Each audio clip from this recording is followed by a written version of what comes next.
Welcome to Rasayanika. Good evening, everybody. Please confirm in chat if you can hear me. Good evening. How are you all doing today? Hello, Falguni. Welcome to Rasayanika, everybody. We will just wait for a couple of minutes while everyone else joins the session. Wonderful. Welcome, Dia. Welcome, Sudhakar. Can you guys hear me and see me clearly? Yes? Hello, Mahapatra. All right. So welcome to the session, guys. Welcome to the free webinar on Q&A for CSIR Net Chemical Sciences. A wonderful evening we are having today. And the next 90 minutes are going to be the most wonderful, intensive, and productive minutes of your life. And that's a promise from Rasayanika and our experts here today. So today I'm joined by two of our senior experts, Dr. Shayanti and Dr. Nitin, and they will be taking up questions. Now, if you remember a few days ago, like 20 days ago, we conducted a webinar on CSIR net tips and tricks. It was widely appreciated by all our members, and I had promised then, and that was that we'll come out with a Q&A session. Okay. So, of course, we had to find dates because a lot of other stuff is also happening, right? So we had to find dates, and finally today we are here in front of you, and we are going to talk about question and answers for CSIRNet. So before we get started, let me give you a quick run through on what is CSIRNet. I know most of you know it. CSIRNet is an entrance examination, which is a passport to your success in your future job in industry as well as academia, right? Now, if you want to write CSIRNet, there are a couple of nuances which you must be knowing. And chemical sciences as such is not as easy as other subjects. And that is the reason you must have a very thorough understanding of the question paper, the strategies, tips, tricks, and techniques, which come very handy when you are writing in those 3 hours of exam, right? So before we get started, can you guys quickly tell me in chat, like which part of India you are from and what's your qualification? That will help me customize this webinar according to your taste. Quickly in chat, guys. Can you guys tell me in chat? I'm fine there, thank you. All right. So I can see a lot of responses coming in from people across the country. Tamil Nadu, okay. Welcome, Aranganathan Vishwanathan. So MSc from Tamil Nadu. Kolkata, okay. Dia is from Kolkata. Praksh from Assam. Wonderful. Okay. So as we are seeing, we have a mixed population from across the country. Our country is as big as a continent, right? Yes. So all of you are welcome to join this session. And this session is completely dedicated to all of you. Okay. When I say completely dedicated to all of you, that means we are going to take up almost every question which you guys have pertaining to this exam. Okay. Uttar Pradesh. Okay. Kolkata. Wonderful. Okay. Falguni is a PhD. Wonderful. So, my dear members of Rasayanika, if I say CSIR chemical science, let's say chemical science first. Chemical science or chemistry is nothing but science, right? Now, science is an art of asking questions. So I encourage all of you to ask as many questions as possible today. All right? Is that a promise? Let us make it an interactive session where our experts will try to answer as many questions as they can. Okay? And further to that, of course, we are always available. We'll keep coming with more webinars where you can ask questions. But this 90 minutes, you can ask any question, whatever you feel like, which is, related to CSIR net examination, right? So how many of you have written CSIR net before 2020, before like in the previous session, 2019 or 18? How many times you have written the CSIR net exam in chemical science? Quickly, once, twice, 3 times? Anybody 3 times? 2 times? Yes? Okay. Right. So when I look at, okay, people have written exams as many as 5 times also and have not qualified.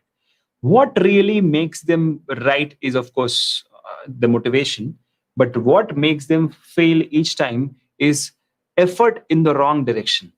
Okay.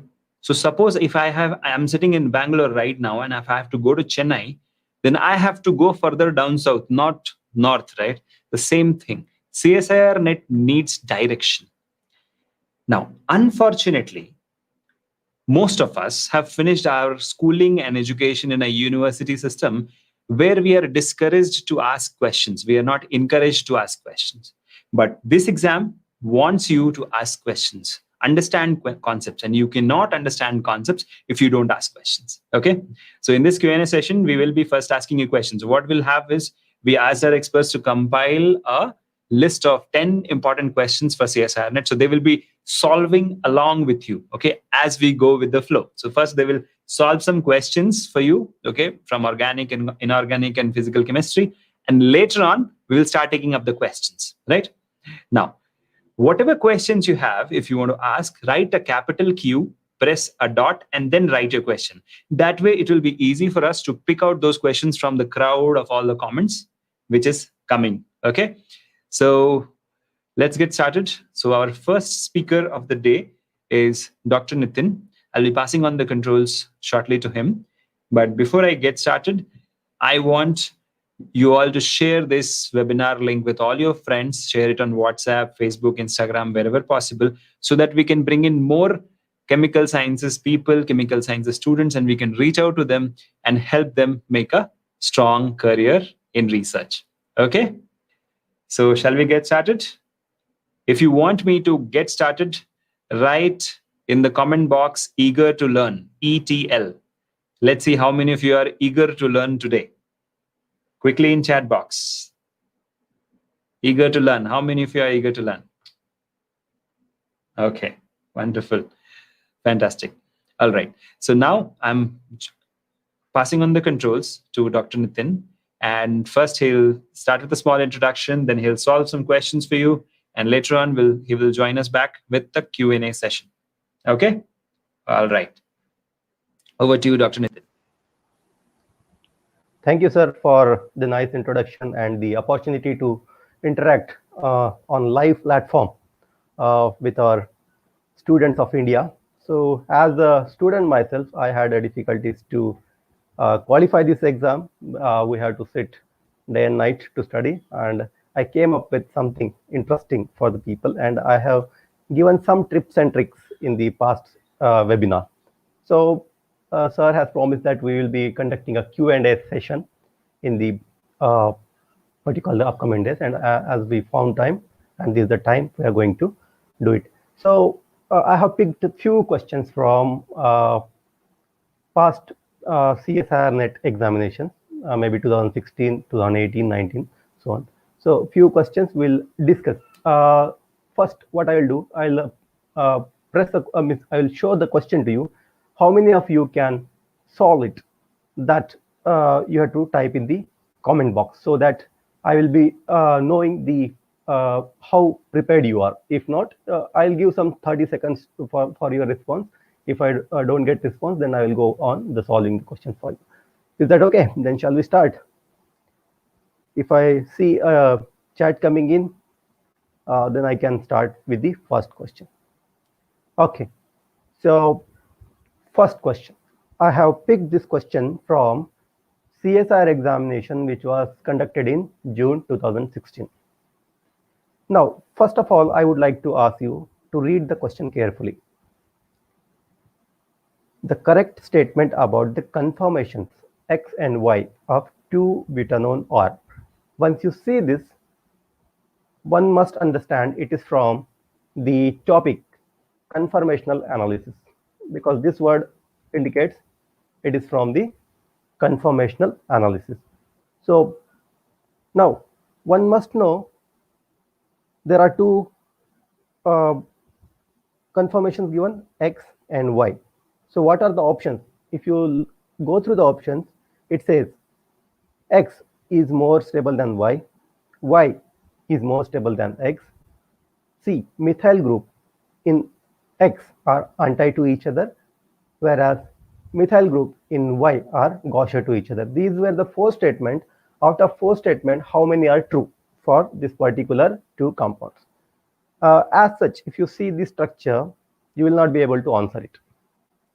Anybody has answer? So here in the answers, these are the multiple choices. You can select either 1, 2, 3, or 4. So which could be correct? There may be combination of AD, BC, or AC, or ACD. So let us see. In order to know this, the correct answer, first we have to draw the Newman projection formula of both the structures. Let us say I have drawn the Newman projection of X here. I hope you know already how to draw the Newman projection. So big circle, which is here given here, big circle is the carbon which is attached to carbonyl function. Let us say this is C1, C2, C3, and C4. Generally, in Newman projection, we will see the molecule along this axis, and we'll fix C2 and C3 in such a way that C2 becomes a dot in the center here, and C3 becomes a circle. And the substituents on the C2 are having 120 degrees in between. So C2 has a CH2 on one side and hydrogens on the other side. So C3 has C double bond O on one side and other side CH3 attached to C3 carbon. Now you see that in both the C2 and C3, there is a methyl group which is exactly 180 degrees, making 180 degrees to the other CH3. So I have represented in the same way. So what does it say? If this bulky CH3 groups are away from each other, it is more stable. So I can say the first statement, X is more stable than, sorry, where is the cursor? Yeah, the X is more stable than Y. That statement is correct, because if I draw the conformation of Y, these 2 methyl groups are having only 60 degrees of angle between them. So repulsion will be more because these are steric bulk will be more. So this will be less stable. So first statement is correct. Once if we say the X is more stable than Y is more stable than X, this is illogical. Then next we have to see the third option, whether it fits in, that methyl groups in X are anti. Methyl groups are really anti. When these are making 180 degrees angle, these are said to be anti. Otherwise, if it is on the same side, it will be syn. And the fourth option is methyl groups are in Y are Gaussian in nature. So when there is an angle between 2 groups is 60, such a position is known as Gaussian conformation. These 2 CH3s are making 60 degrees. So this C test statement also correct and D statement also correct. Only D is wrong. Do you see any option like this where all A, C, and D are the correct statement? So I see the option number 4. Accordingly, we can answer this. If you select A and D only correct, what does it mean? Of course, yes, O, A, and D are correct, but it does it will imply that C is not correct. So we have to select all the proper choices. So this was a simple question from the section B of June 2016 examination. We will have little difficult questions in the upcoming one. So let us go for the next question. Now it is from the again June 2016 section C. Now it takes minimum 2 to 3 minutes to read the question itself. Now you see the correct match for the following transformation P to S with the processes 1 to 4 is. Now there one reaction is given P, Q, R, and S, and there are processes are there. What type of processes related to which reaction? Whether it is a Diels-Alder, Norris type 1, Norris type 2, or photocycloaddition followed by Diels-Alder reaction. So to read itself will take more time. So in order to save time, you read only one question here, reaction C, reaction P, and see where this P is related to. P is related to either option process 2 or process 4. So what are process 2? Norris type 2, and our process 4 is Norris type 2, Norris type 1 and Norris type 2. There are two options for P. And similarly, if you are selecting Q, the second one, you have either option 4 or 2. They are interchanged. What does it mean? This one among this reaction is Norris type 1 reaction. So one must know what is Norris type 1 and Norris type 2. So according to Norris type 1 reaction, there is a alpha bond cleavage in the Norris type 1 reaction. Suppose this is the carbonyl compound, this is known as alpha bond, and this is known as beta bond. Here also we have alpha bond, here beta bond. Now in the first step of Norris type 1 reaction, there will be a homolytic cleavage of this alpha bond. Okay, then the secondary process, what happens, there is a decarbonylation reaction. So decarbonylation means loss of CO, and these two free radicals, PH dot, CH2 dot, and CH2 PH, these two radicals will combine together to give a compound like this. So with this knowledge, I have said that Q is nothing but the Norris type 1 reaction. Do you see any option like this where Q is 2? So Q is 2 here also there, Q2 here also there. So what does it mean?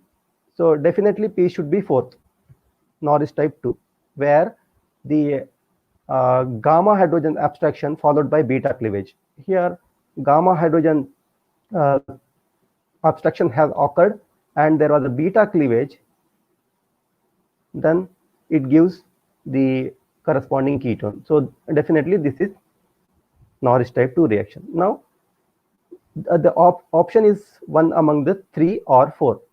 Now how you will get that? Let us see the third one, what it is. The third reaction, it looks like in the first step, this is multi-step reaction, 2 arrows are there. So you see that there is a cycloaddition first. So a cycloaddition of this double bond.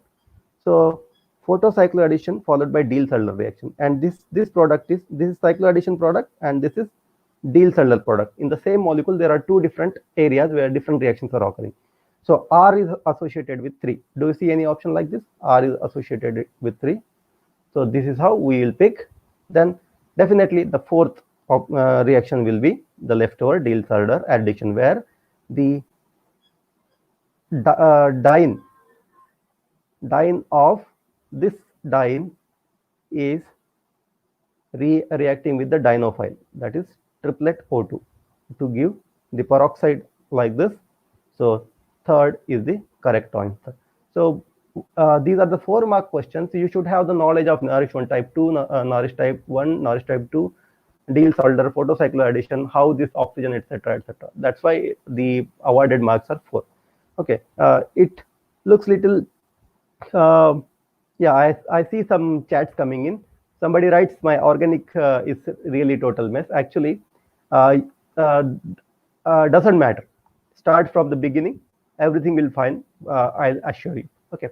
So once you learn properly, once you upload properly, download will be easier. Okay, that's the concept. You should not worry about if you say it's a mess, then it will always be mess.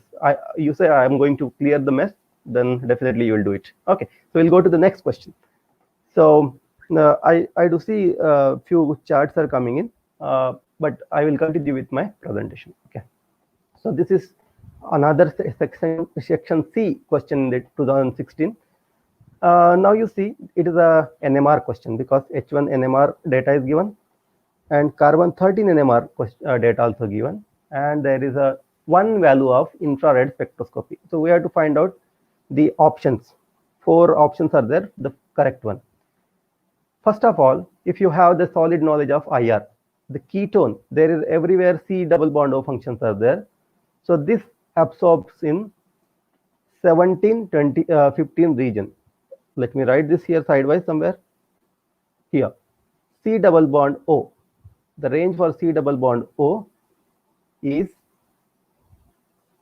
around 17, 15 centimeter inverse. This is the normal range of the ketone. But in this, do you see there is a 1690 is a stretching frequency for that carbonyl function.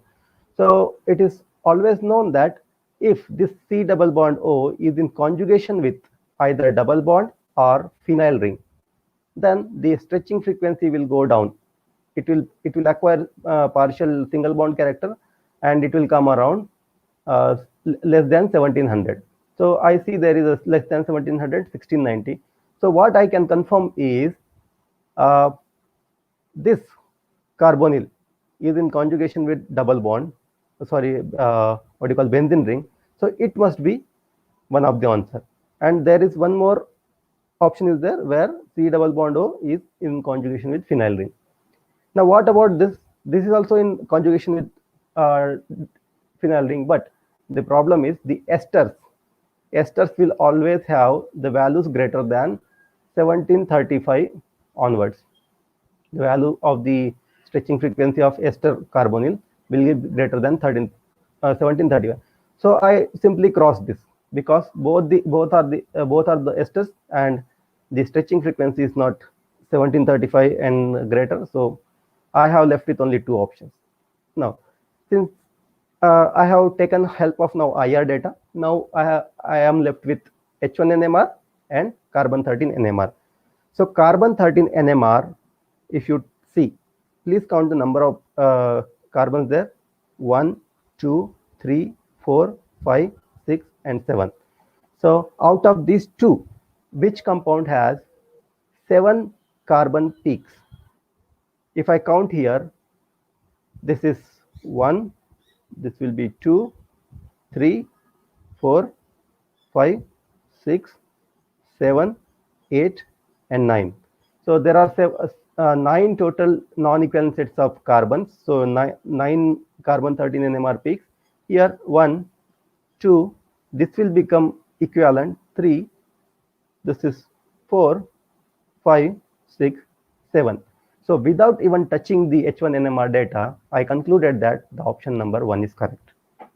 If you want to confirm it, I can tell you again that there is a singlet of CH3 here, 2.5, and 3.8 singlet again, that is for methoxy, this one. And in aromatic region, there are 2 protons having same coupling constant, with that of 7.8 having same coupling constant for 2 protons. So it is a 1,4 disubstituted benzene. So accordingly, our structure will be as shown in the screen. Is correct structure is this. I have taken the help of first IR data. If not, if you are not rock solid with your IR, go for the H1 NMR data and carbon 13 data. This way also you can solve. Next, other December 2016 question.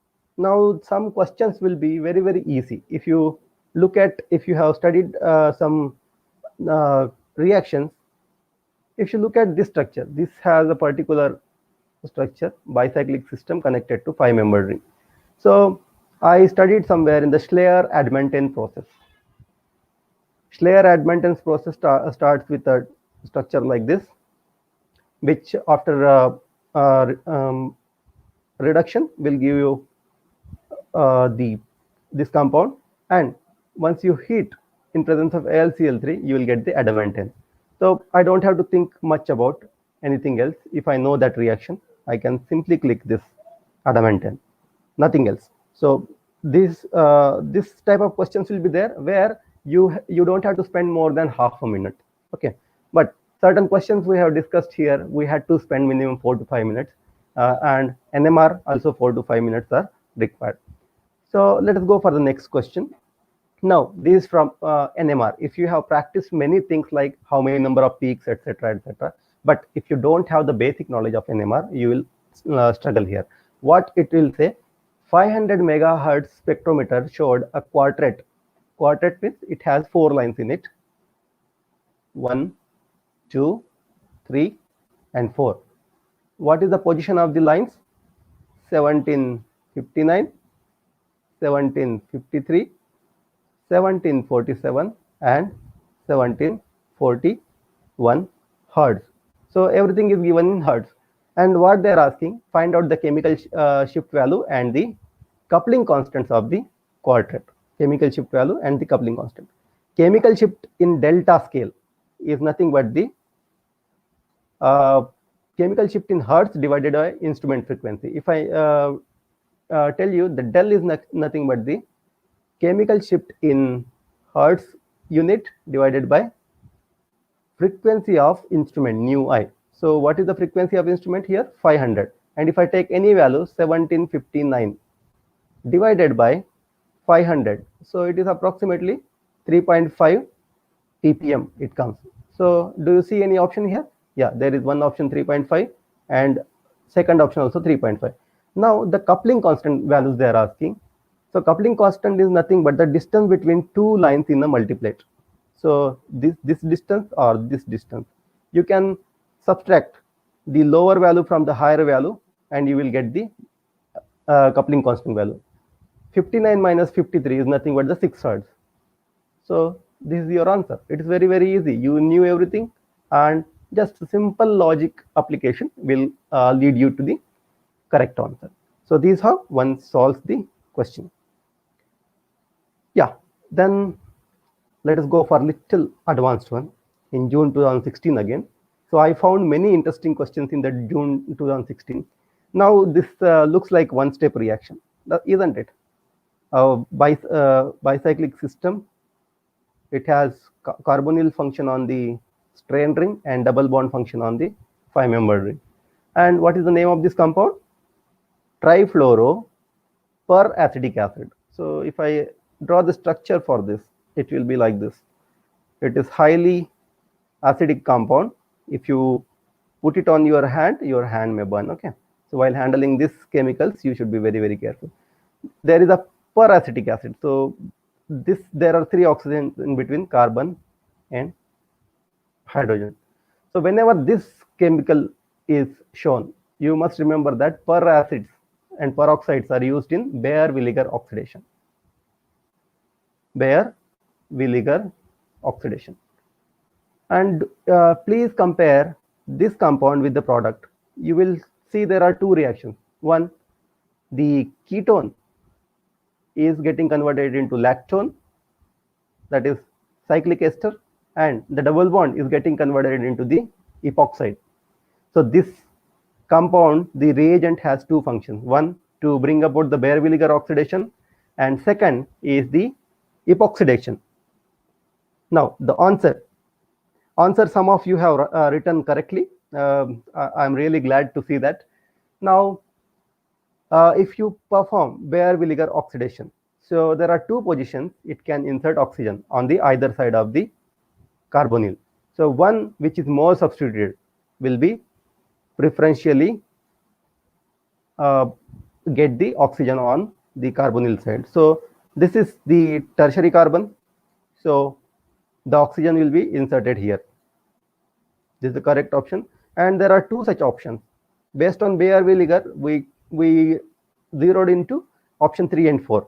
Now you must think of the epoxidation process. Epoxidation will occur in such a way that this peracid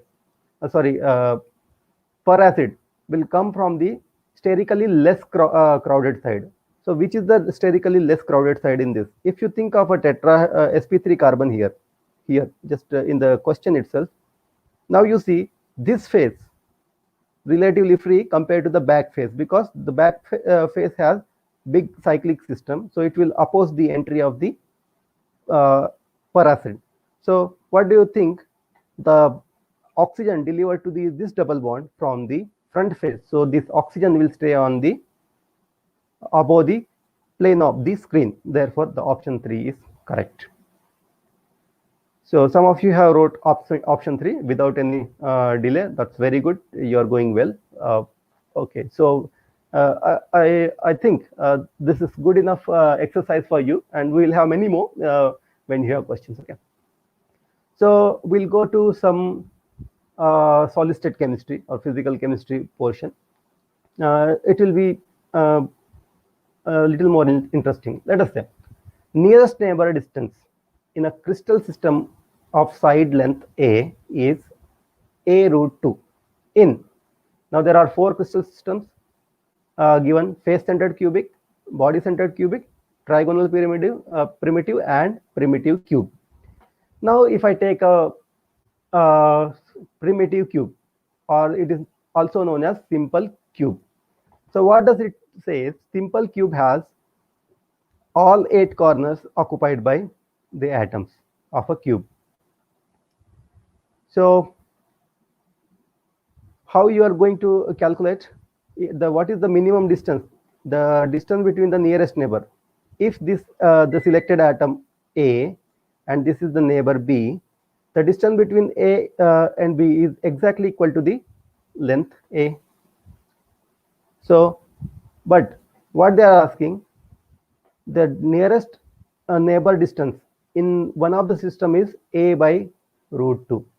So in this case, the distance between two nearest neighbor is A. So primitive cube is not the answer. Now you go for the face center cube. Here do you see the, let us say this is A and this is B. Do you see these two neighbors are connected to each other? So it is not the minimum distance, or it is not the nearest distance. So how you have to calculate? We have to see the nearest neighbors. B is nearest to the face centered C. Okay. Now if it is nearest, so how you are going to calculate this distance? You know the edge length of AB, that is A, and here also will be A, and the face diagonal is can be calculated as, let us say, face diagonal is your nearest distance into 2, because this is the distance between the nearest neighbors. If you calculate the face diagonal, it is the double of the nearest neighbor distance. So in other words, I can write A root 2 is equal to face diagonal divided by 2. So we have to find out the relation. So I can go and use the theorem for the right angle triangle. Face diagonal square is equal to A square plus A square. What does it mean? Twice A square is equal to face diagonal square. Now if face diagonal is, if I take a face diagonal, square root of this, so root 2 A, and now face diagonal by 2, if I take like this, what I am going to get? If I convert this 2 into root 2 into root 2, I am getting the answer, that is A by root 2. So do you see the derivation of the nearest neighbor? So it is, answer is 1, that is nearest neighbor. Did you get this? How I calculated? The nearest neighbors are along the face diagonals, and the half of the face diagonal is the distance between the nearest neighbors. So this is how we can calculate the nearest neighbor distances. Not only this, we have body centered cubic also. There the body diagonal will give you the distance between the nearest neighbors. Okay, so next question, maybe the last question of my presentation. So we have molecular orbital theory here. If you read the question, the pi orbital p1 plus p2 minus p3 minus p4 of cis butadiene belongs to irreducible representation. So this is a group theory, but I am not going to touch a group theory, because let us say I am not expert in a group theory, but I can arrive to the answer in an alternate way. That is, because chemistry, everything is related, you should be smart enough to use your knowledge. This is a cis butadiene. There are 4 pz orbitals in the butadiene. Once all the pz orbitals overlap, there are 4 molecular orbitals generated. Those 4 molecular orbitals are given here. This is psi1 molecular orbital, where the positive lobes are all facing towards one side. It doesn't have any node. And this is psi2, where 2 positive nodes are up and 2 negative nodes are up. So there is one node here, and it goes on, plus here, plus here. I am not writing minuses here. So as the number of nodes increases, the energy of the molecular orbital increases. Here, one node here, minus, it has a center of inversion, so it is called as a node. Here we have center of inversion, so it is called as a node. Again, here in the Psi4, the highest molecular orbital having high energy, everywhere there is a node. So these two are anti-bonding, and these two are bonding. Psi2 is HOMO here, and Psi3 is LOMO. Once you learn photochemistry, this knowledge becomes easy. Now you see the signs where P1, P2, P3, and P4. P1 is positive here in question. P2 also positive, P3 minus, and P4 minus. Do you see some molecular orbital here, like plus plus and minus minus, having positive lobes and negative lobes up? That is the Psi2. So it is plus plus plus plus minus minus here. So in character table, you see where the this irreducible representation has plus plus minus minus 1, plus plus minus minus. So answer is A2. The option is 2. So this is how, without even going to group theory, I can conclude the answer. Is that I think this is the alternate way of doing it. But if you learn group theory also, you will have a maximum command. Different types of questions will come. So I arrived at the answer indirectly, but it is good enough to answer such questions. Okay, with this, I'm stopping my presentation, and I will meet you again during the question answer session. Please keep your questions ready. Thank you for your kind attention.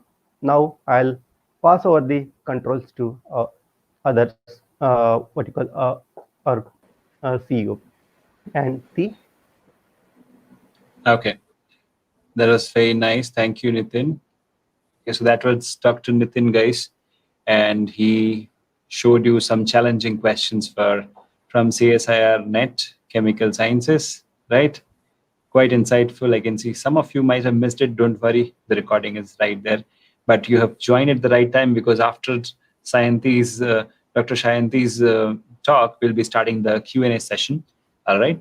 Now, we have some questions coming in. So, guys, keep typing your questions. We are noting it down, but we are going to talk about it a little later. We'll take 15 more minutes where Dr. Shayanti will come in and she'll discuss some more insightful questions from previous year papers. Now, one thing which I wanted to reiterate and highlight here is chemistry as such, when you look at the question, looks challenging. But if you have the interest and if you have the knack for the subject, then you will enjoy it. Organic chemistry, inorganic as well as physical, you will enjoy. Many people say that I enjoy the organic part, I don't enjoy the physical part. But when you start understanding that the entire universe is made out of the energy and the chemistry, and that's how the universe is packed, then you'll enjoy it. Okay, and you'll have to make chemistry not your subject, make chemistry your habit. Okay, then only you can enjoy it. So with those thoughts, I'm being joined by Dr. Shayanti. So she's right here. Dr. Shayanti, over to you. So you can share your screen and yeah. Yes, go ahead.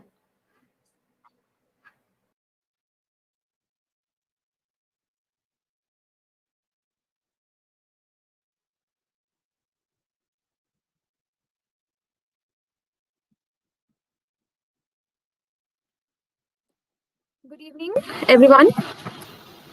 Thank you, sir, for giving me the opportunity to address the audiences. Thank you, Dr. Nitin. Now we'll be discussing a few more questions, as Dr. Nitin have already addressed a few questions, mainly focusing on the organic chemistry portions from the previous year questions from CSIR Net Chemical Science. I'll be now discussing a few more questions. It will be basically an interactive session. I'll be displaying the questions here. I'll be waiting for the answers. It's you who have to solve, and then we'll discuss it together. So let's solve the questions together. Are you all ready for solving the questions? So here it goes. The first question. Let's give it a read. What it says is, which ones among CO3 minus, SO3, XCO3, and NO3 minus have a planar structure? We have been provided with 4 options. We have to choose the structure which is a planar one. So answers. This is a question from structure and bonding, focusing on the VSEPR theory, the valence shell electron pair repulsion theory. You are given with CO3 2 minus, SO3, NO3 minus, and XCO3. Which one will have a planar structure? Let's see. What will be the answer? Okay, I'm getting a few answers. Okay. Whenever we have any question in the chemical science paper, our first motto will be that we have to find from which section the question is asked so that it becomes easier to solve the questions. Our first job will be that we have to eliminate 2 wrong options so that it becomes easier to choose among the right ones. Right. I'm getting answers. I can see that I'm getting answers. It's option D. Yes. Let's see. CO3 2 minus, SO3 and NO3 minus have planar structure. Now, what's the structure of XCO3? Why XCO3 has a non-planar structure? Let's see the structure of XCO3. Here as it goes, we have planar structure for CO3 2 minus, SO3 and NO3 minus.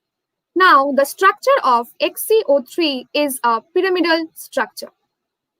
So, it can never have a planar structure.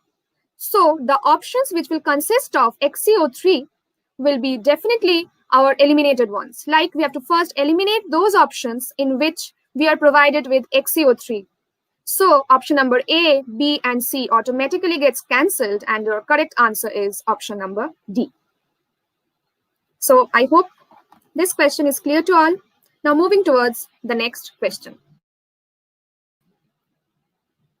As it says, the number of antibonding electrons in NO and CO according to the MO theory are respectively. This is a question from the molecular orbital theory of heteronuclear diatomic molecules. This is a very important portion from which questions are asked, like the bond order is asked. What will be the answer? Let's see how many of you can get it correctly. Then we'll be solving it together. Let's solve all the questions together. I've got one answer. Okay, it says D. Let's see. You are given with NO and CO. Okay, let's see. This is a question from the molecular orbital theory where we have to find the number of antibonding electrons. That is the number of electrons which are in the antibonding molecular orbitals. For this, we need to have a thorough idea about the molecular orbital diagram of NO and CO. That is the heteronuclear systems. So here it goes. These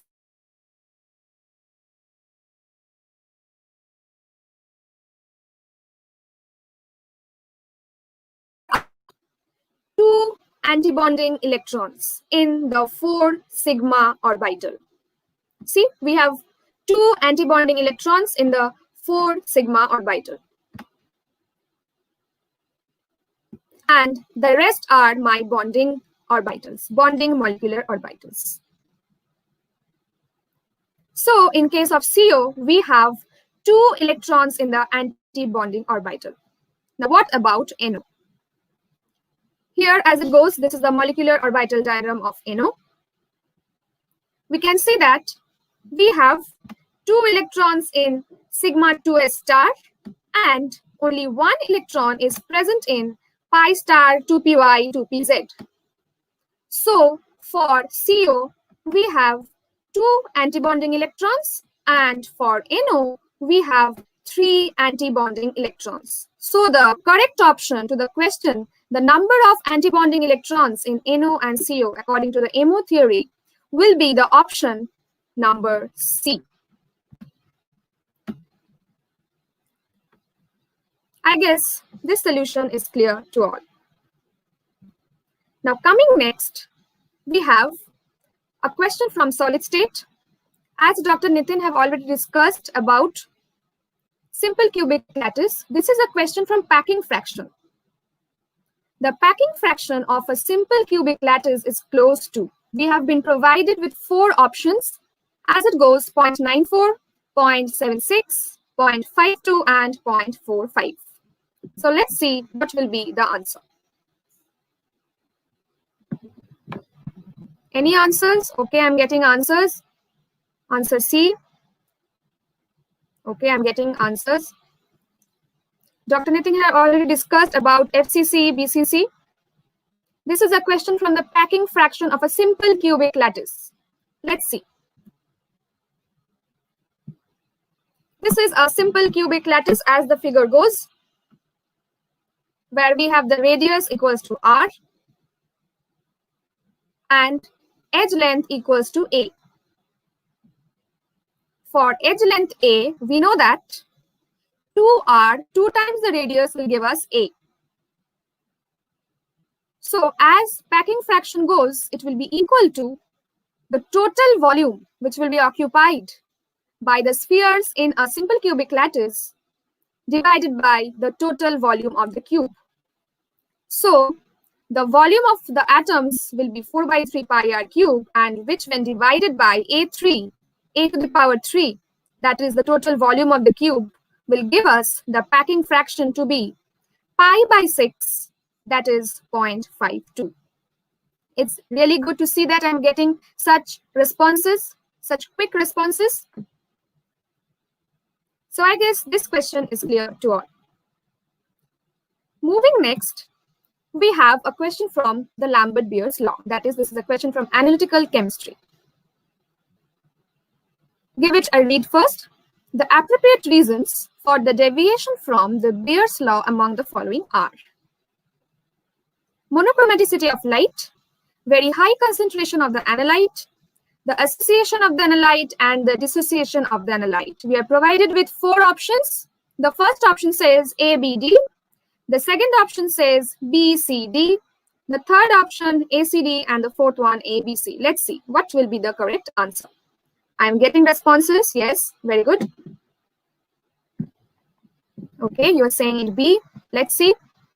We know that for linearity in the Lambert-Beer's law curve, we need to have a monochromatic light. And we also had the criteria that the concentration of the analyte must be low. That is, we must have the analyte in a low concentration. Also, there should not be any association or dissociation of the analyte while we are dealing with Lambert-Beer's law. So, the correct option will be the one in which we have B, C, D as the options. So, the correct option is option number B. No, it's not option number C. It will be option number B, because in option number C, we have A, C, and D.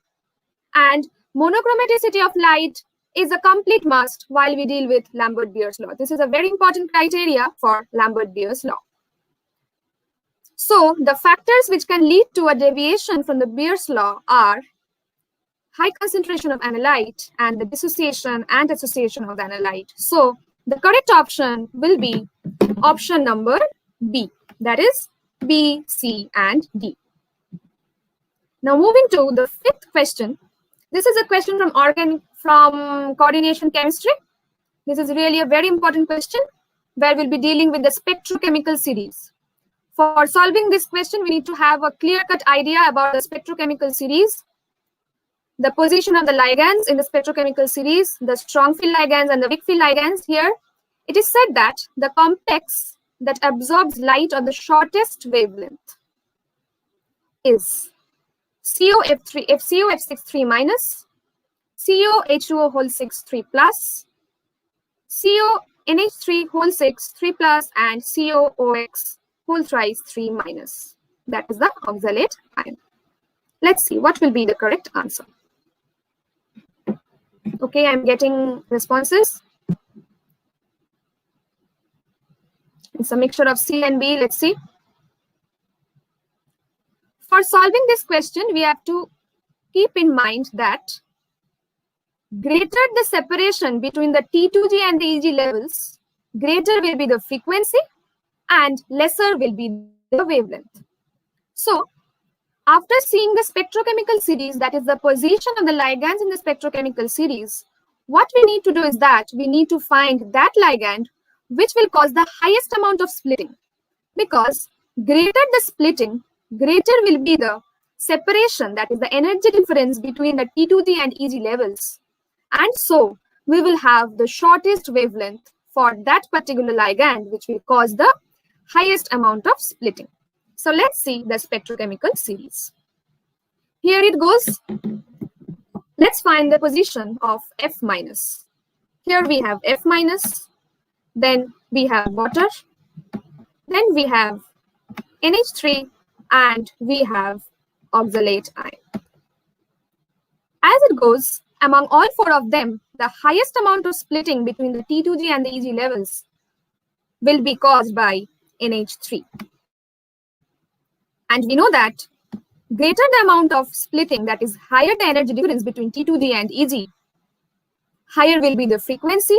And since frequency is inversely proportional to wavelength, we will have the shortest wavelength for option number C, that is hexamine cobalt 3 complex. I guess this question is clear to all. Now moving next, we have a question from organometallic chemistry. This is another very important portion from which questions are often asked. A high range of questions are asked. As it says, the product of the reaction of propene, carbon monoxide, and H2 in presence of CO2, CO8 as a catalyst is.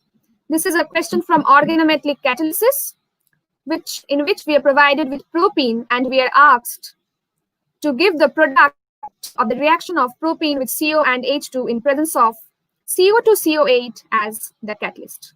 Let's see what answers I'm getting. I'm getting option number B as the answer. Okay. It's good. Such quick responses. It's really good to see such quick responses. These are the types of questions which are asked in CSIR NET. You need to have a thorough idea about organometallic catalysis.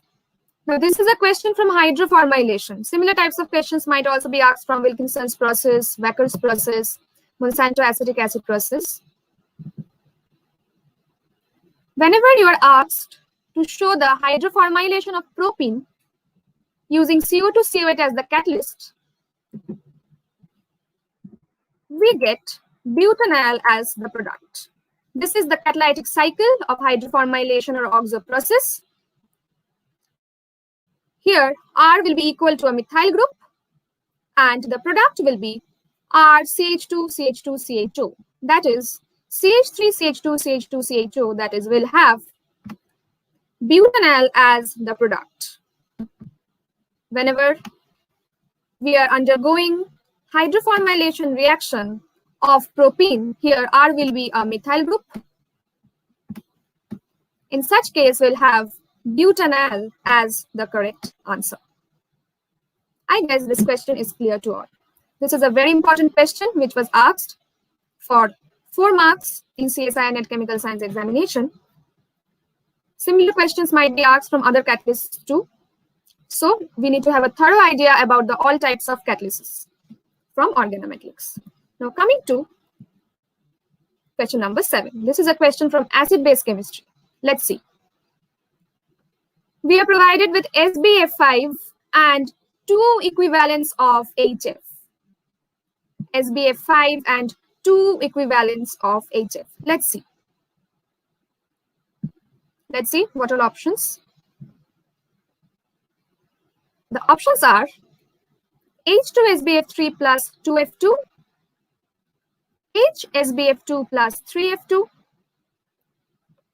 SBF3 plus H2 plus 2F2, and SBF6 minus H2F plus. I'm getting responses.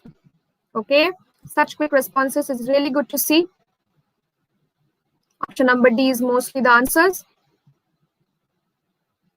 Okay. Okay. Yes, option number D is the correct answer. Whenever we are reacting between SBF5 and 2 equivalents of HF, HbF5 can accept 1F minus ion from HF, and this will lead to the formation of such species like SbF6 minus H2F plus. So option number D will be our correct answer. I guess this question is clear to all. I have got mostly correct answers. Only I've got, I guess, a few B as the answer. So please get it corrected. The correct answer will be option number D. Now, my last question for today's seminar is the electric dipole allowed transition in a D2 atomic system is. Which one will be the correct allowed transition in a D2 atomic system? This is a very important question where our main target will be that we have to eliminate the wrong options first. Whenever you are provided with such questions, keep in mind that we have to eliminate the wrong answers, wrong options first, so that we are left with two options and we can easily choose the correct one. Which one is the correct answer? Yes, I'm getting D and C as the responses. Let's see. It says for a D2 system, I guess we all are aware about the two selection rules. That is the spin selection rule and the Laporte selection rule. As the spin selection rule says, del S, that is the change in S, must be equal to 0. Transitions will take place only between those states which will involve no change in the spin multiplicity. This is the first criteria. And the second criteria, that is the Laporte selection rule, which says that only those transitions will be allowed in which we will have del L equals to plus minus 1. That is, a change in the azimuthal quantum number will be equal to either plus 1 or minus 1. So, while eliminating the wrong options, at first we need to look into the first criteria, that is the first selection rule, the spin selection rule. Let's have a look in the option number A. It says 3F to 1D. It is very much obvious that it involves a change in the spin multiplicity, so we can easily eliminate option number A. Option number A can never be the correct answer because here we have 3F to 1D, that is, we are undergoing a change in the spin multiplicity, so option number A can never be the correct answer. Now moving towards option number B. Here also we can see that there is a change in the spin multiplicity, that is 2s plus 1 from 3 to 1. So we are again eliminating option number B. So now we are left with two options, that is option number C and option number D. Now which one will be the correct answer? Here we can see that for both the option C and D, the first criteria, that is the spin selection rule, is satisfied. We are having similar spin states.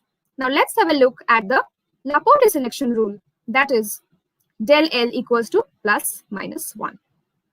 We know that for S, we have a value of 0, for P1, D2, and so on.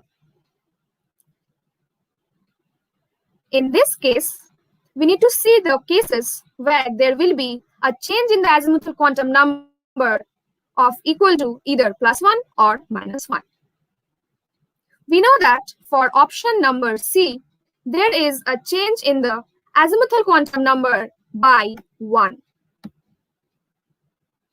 So option number C will be the correct answer because in case of option number D, we are having del L not equal to plus minus 1. So the correct answer will be option number C. I guess all the questions are clear to all of you. It was very good to see all of you giving such quick responses. So thank you for your patience hearing. We'll be meeting in the Q&A session. Thanks to all.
Not audible. Okay, I'm so sorry. Can you guys hear me? Okay. Looks like there was a issue with my audio. All right, can you hear me now? Okay. Looks like there was an issue. All right, no problem. So coming back to what I was telling you guys, so the first thing which I wanted to share today while we were all discussing this very important thing, and there was someone who asked me this question, and the question was how to remember the structures, right? Especially when you are a student who is studying organic chemistry, right? So when you are studying organic chemistry, what happens? You are not really remembering the structure becomes difficult. So I'm going to give you 3 mantras, 3 tips, which will help you remember and recall any subject, okay, and chemistry in particular, right? So the first thing which I want to tell you will be that if chemistry is your subject, make it your identity, okay? You are known by the subject which you have studied in your graduation and post-graduation, right? So make chemistry your identity. Having said that, you have to project yourself as an expert. Now, if you project yourself as an expert, that means you must know it all, right? So obviously that you have to imbibe in your mind that you are an expert of chemistry. Second thing, now make studying chemistry your habit. Don't run away from structures. Draw structures a lot, okay? Now, how do you draw structures a lot is by teaching others. So pick out your classmates or someone who is studying, okay, and go and ask, do you want any help with your organic chemistry, right? And they'll say, obviously, yes, yeah, I'll be really grateful if you can teach me something. So, okay, fine, come, let's study organic chemistry, say SN1 reaction. So, okay, let's start writing on the notebook. So start teaching as many people as you can, okay? Whatever you study, when you teach, it goes into your subconscious, okay? When you go and start writing your exams, okay, the thing which you will not remember consciously, it will automatically come from the subconscious. For example, in the morning when you wake up, do you really need to remember that you have to brush your teeth? It's subconscious, right? Same way, whether it is your benzene ring or chlorophyll or chloroform, anything. The moment you look at the word, you'll remember the structure. This is the mantra. Now what I'm going to do is we are going to take up questions one by one. Okay, right. So first of all, I would like to apologize. My audio was muted and I didn't realize and I was talking, right? No problem there. All right, so quickly we'll take up the questions. Let's start with the first one.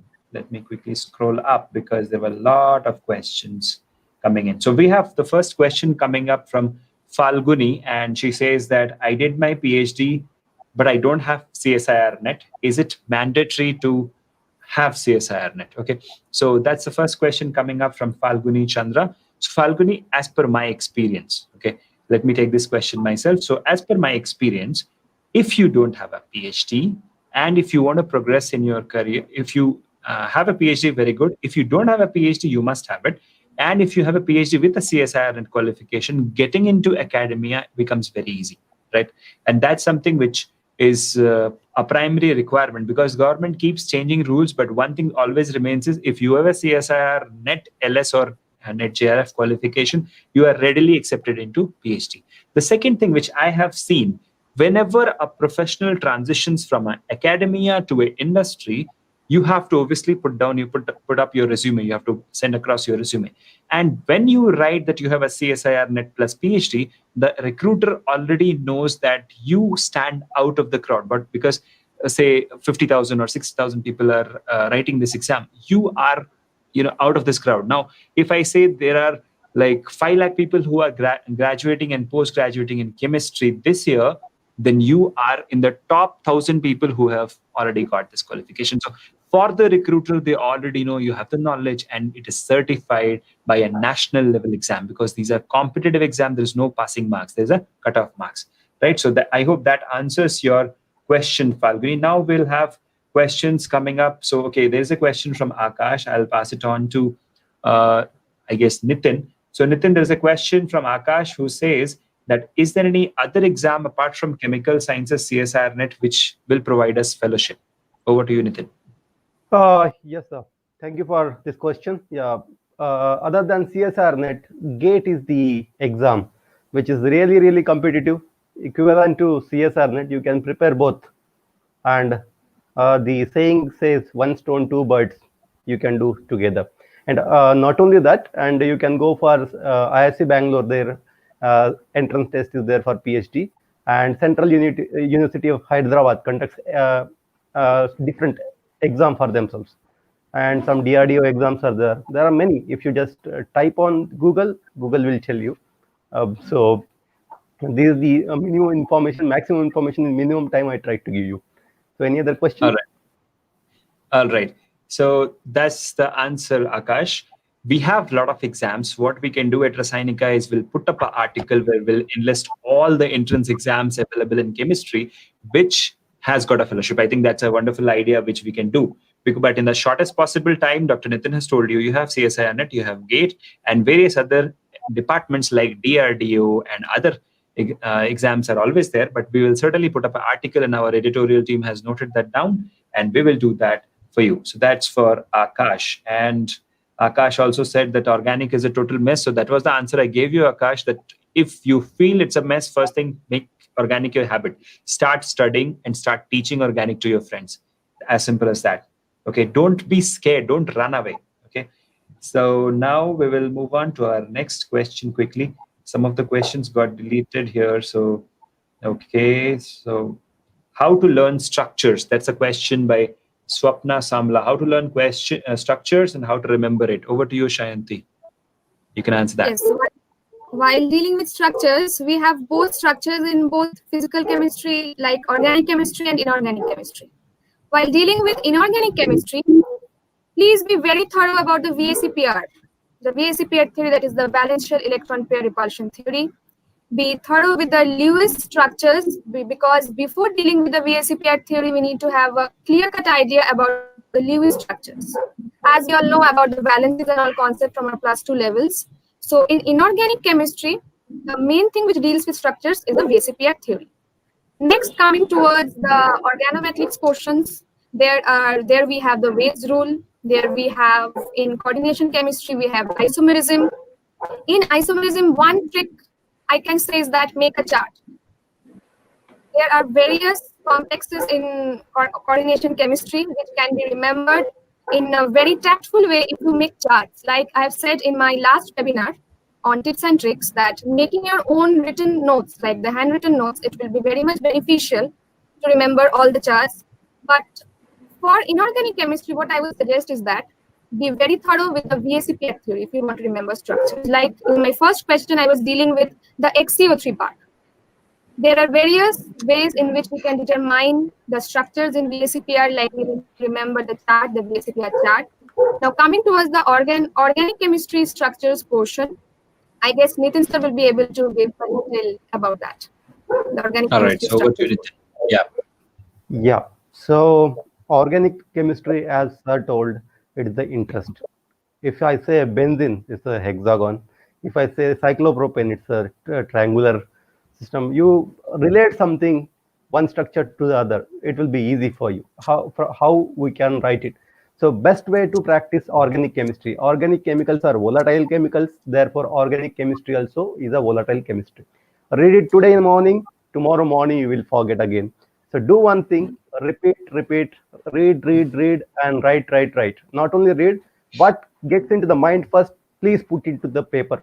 Then the way you do 3-4 times, automatically, as sir said, it will go to your subconscious mind. And finally, it has to settle in your mind in the form of liquid. It is not a volatile anymore. Okay. So this is the way I tell.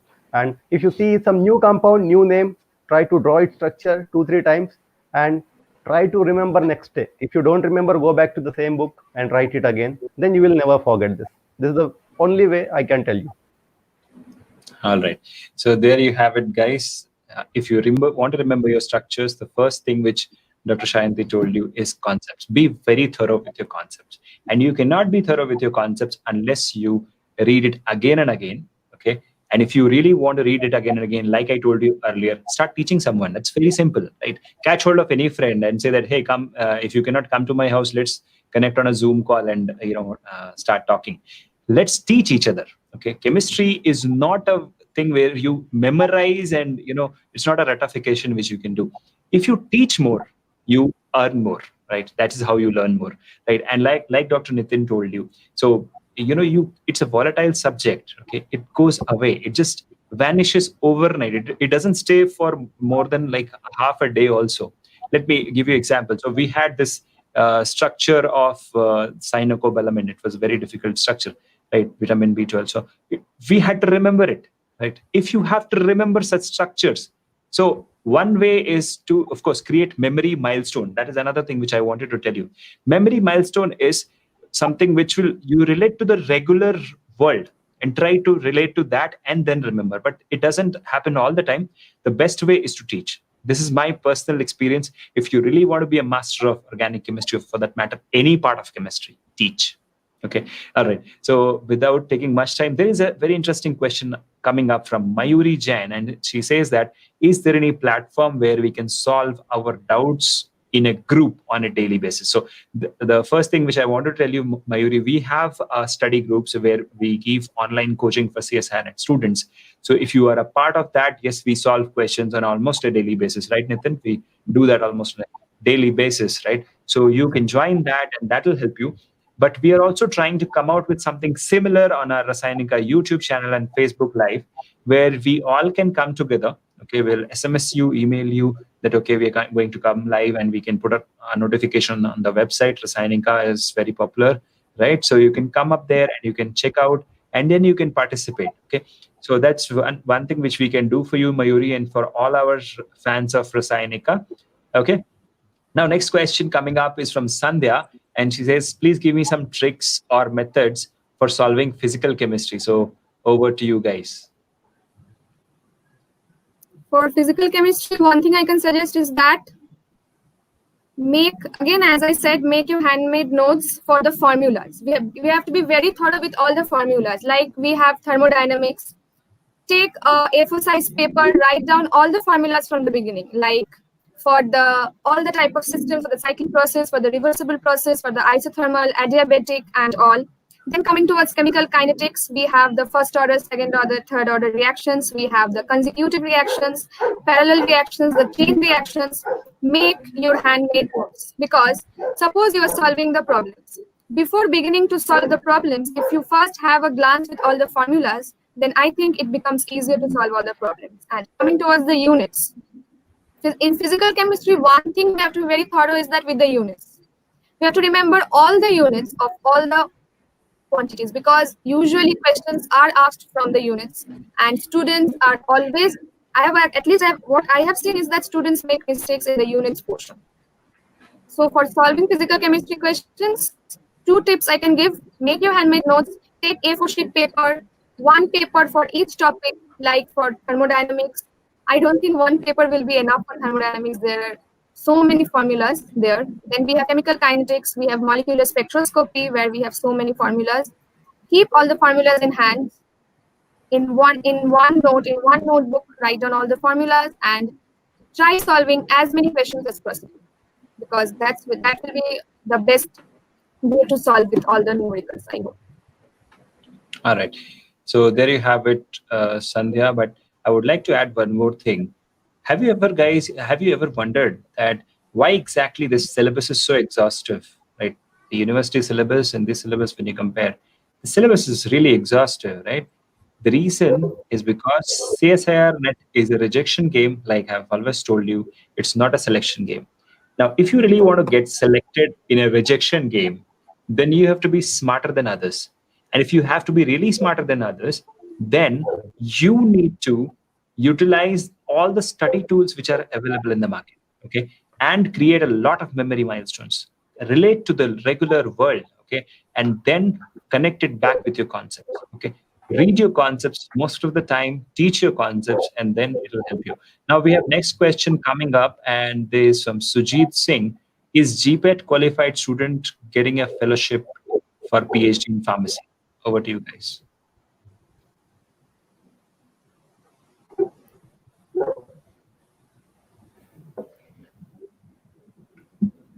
So Nitin? Sujit, so since it is a pharmacy background, it's a branch of chemistry only.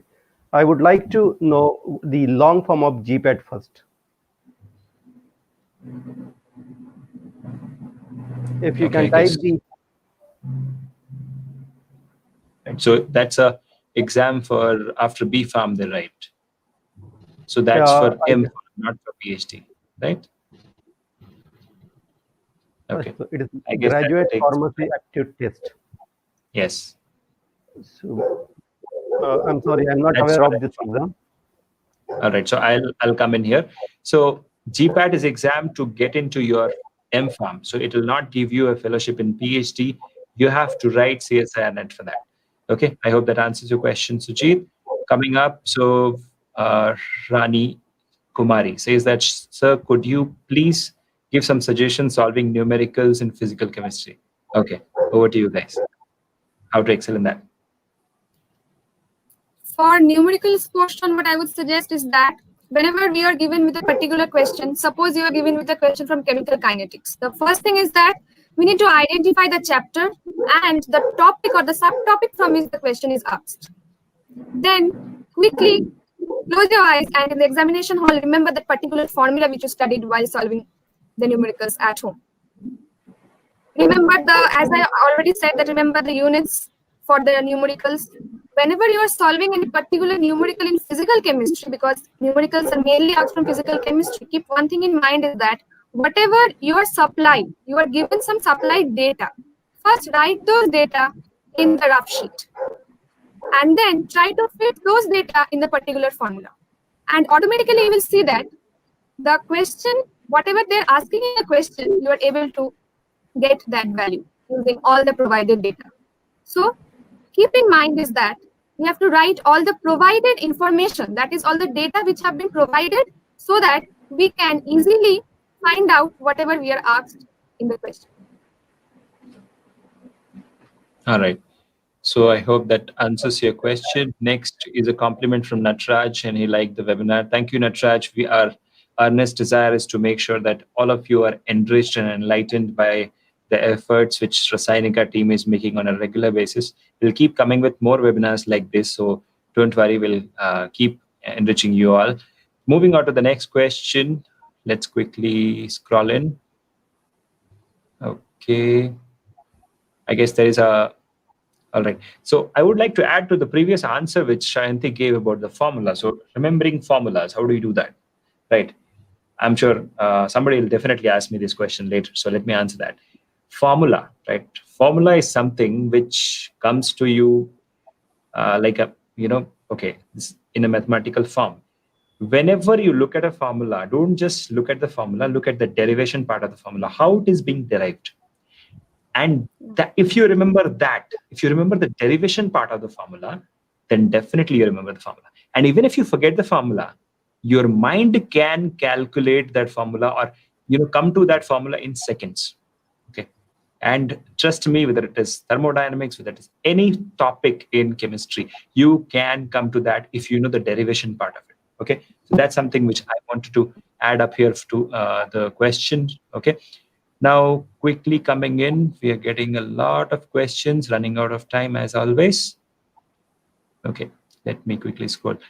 So, is there any specified book for spectroscopy? Important topics of this topic, also if you can discuss. So that's a question from Akash. Anybody can take up? So we have Banwell for physical chemistry spectroscopy. That's a very important book which I always refer students to study. We have Banwell for physical chemistry, where we can deal with the molecular spectroscopy and all other portions. You will have to study Banwell. Okay. All right. So now there is a question, how to strengthen the reaction mechanism. Okay, that's some question somebody can take up. So this question I would like to take, because reaction mechanisms are generally dealt with organic chemistry. And we should know the movement of electrons first. From which portion of the molecule the reactions are electron pairs are moving. So if you know whether it is, if you know the basic formula, how the electrons move from one place to other, the we have to reach to a structure, final structure from initial reactant. And as I always say, practice, practice, practice. Go to the books, write it down in your own notes, and remember, for certain chemical reaction, there will be certain intermediate. If you remember an intermediate for your what you call one of the reaction, that is your base camp. From reactant you came to intermediate, then next step is go to the product. So there is a step. Oh, did I reach to intermediate? That's the first step to remember the reaction mechanism. If I got the intermediate, am I able to go to the forward step? That is the final product. So I have divided the mechanism in two parts. For example, you can divide it into 3 parts, 4 parts according to the length of the mechanism. So this is how I used to do. All right. So I hope that answers your question, Suman. Now we're getting an interesting question from Jagdish, and that is how to solve the part C questions. Anybody would like to come in? Yes, for part C questions, as we all know that we have to answer 25 questions, each of 4 marks. So don't be greedy. What I would say is that never be greedy, because for each correct question you are awarded +4. Yes, it's true. It's a huge marks, and getting a score of +4 is a very big deal. But whenever you are doing any wrong answer out of greed, because whatever you are asked in a part C question, it's always a bit difficult ones as compared to the part B questions. And where students get stuck is that they go for greed. Okay, this might be the correct answer. Okay, let's mark it. If it gets correct, we will get awarded +4. But if it is wrong, -1 is deducted.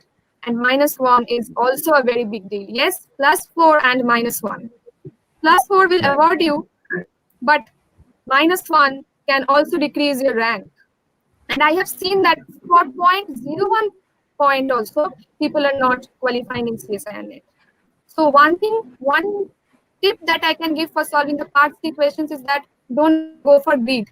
Only solve those questions you are sure of. Suppose you are solving 15 questions and you do all 15 correctly, then you get awarded 60 marks. But if you try to solve all 22 to 25 questions, and if amongst them you get 5 wrong, then it's of no use actually. And there are few questions from part C which are a bit lengthy. So you will have to increase your reading capability. Like in short time, you will have to read more and more questions, because we have just 3 hours in hand for solving the questions. Only this much I can say about the part C is that first, don't be greedy, don't go for greed. Only solve those questions you are sure of. All right, there you have it. So moving ahead, we have a question from Mahesh, and he asks which questions or which part of the question paper we should attempt first in the NET exam. So let's talk about that strategy now. So the philosophical part of the solving question papers in CSIR NET. Am I audible to everybody? Yes, you are. Yeah. So first, there are 3 sections. Whatever easy, which you can read within 30 seconds, and you can get your answer based on your subconscious mind knowledge. Those are the first questions you have to attend, because once that is known as a rabbit round. It can run faster. It knows it can reach in the right time.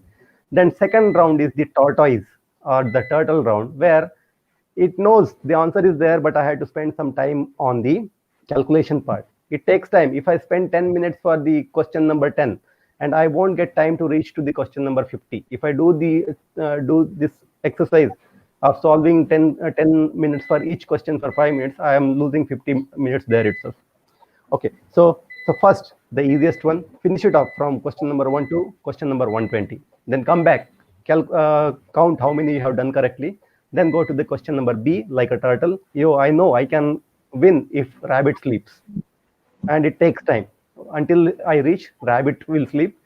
Then that is the question where you know the answer for sure, but you have to do calculation. Do that. Then third round is the all round. That is, it keeps on looking question. Then somewhere in the meantime, you will get the answer after a lot of remembering. So this is the strategy to do to write the question in the CSIR NET and get examinations. All right, there you have it, Mahesh. I hope that answers your question. Now, as we are running out of time, we have last 5 minutes, so I would like to conclude. I can see a lot of questions, so I will quickly run through all of them together, okay? So we have a question which says, how to go about NIPER. So for NIPER, we'll have a special separate session, so don't worry about that. We'll come for a NIPER special session, okay, with our experts. All right, so now, will you save this video for further purpose? By Sony. Yes, this video will always be there on Rasainika channel. You can refer it as many times so that you can be enriched and you can share with all your friends so that they can also get benefited. Okay, we're getting questions for GPAT, Yogesh. We'll come to that, in our next session. Books for CSIR net, Mohit, you can refer to our previous session, okay, which we conducted. The recording is right there on Rasainika channel. There we have talked about the books as well as the strategies and tips and tricks. This is only the Q&A session, so that part has already been taken care of, okay. Tejashwi, thank you for reminding. You're most welcome, Tejashwi. It is our duty to remind you whenever something special like this webinar is going on. How to prepare for NIPER exam, Rahul will come to that in an upcoming sessions. Okay, we certainly have that in mind. Okay, so having said that, I can see a lot of questions coming in. How can I get comprehensive flowchart covering important name reactions by Dushyant? So Dushyant, we are in process of doing that right now. So we'll be certainly publishing those on our website and we'll be informing you whenever that is ready. So we'll be giving you that, wherein all the name reactions will be there. You just have a look at it and you will be ready with the things. So yes, we'll do that. You're welcome, Suman. And then we have, how can I make physical chemistry to understand better, to remember, especially in the problem solving? Meena, we have answered this question a little earlier in this broadcast today. So you just scroll back later, seek back later, and you can look at it. Okay, there you have it, the links. Okay, so this is the link. I'm going to show it on the screen right now. You can click there and you can go to Rasainika. There you have it, all the reference book for CSIR at Chemical Sciences. That will be really helpful, okay? And keep referring to rasainika.com on a regular basis, okay? Please subscribe there if you're subscribed to Rasainika channel, okay? YouTube channel, as well as if you're subscribed to our, website with newsletters, you'll get a lot of insights. So you're going to get a lot of valuable information from the chemical sciences, chemistry, and pharma industry. Now, as you know, chemistry and pharma industry is a knowledge-intensive and very fast-moving industry. Every day, new things comes up. So if you want to keep yourself abreast with the latest knowledge, latest information, which is obviously not in the books, but will be very helpful for your survival in the industry, then you know where you have to go, rasainika.com. So go and subscribe there if you are not, and if you are, refer to our newsletter, visit the Rasainika website daily, and have a habit of watching and reading the news which is coming up in Rasainika, because those are very, very valuable. Okay.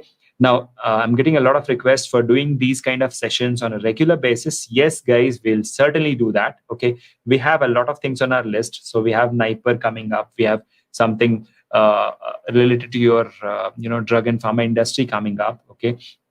And we'll be covering exclusively gate chemistry as well, okay? And yes, Akash, the certification courses advantages, there are many advantages actually. The first one being knowledge, okay? Now, I will tell you one simple thing. You cannot learn what the world is going to do tomorrow if you're going to read the textbooks today, okay? Because whatever is written in the textbooks and the university syllabus, all this is going to be there based on the knowledge of the prior years, okay? What the world is going to do tomorrow is there in those certification courses. I hope that answers your question. Now, the certificate is a proof, okay? You'll get a hard copy laminated certificate. That's a proof, of course, which you can add in your resume, and that will help you in your recruitment and job search, right? So we'll have a special session on the certification courses also, guys. All right, so I hope you all have subscribed to Rasainika channel, and do share this link with all your friends so that they also can be benefited. Now is the time to end our session, okay? Thank you so much for joining us, and we will see you soon on our next Thursday webinar. The announcement will be there on Rasainika website. Thank you so much. Have a great day ahead. Bye-bye. Good night.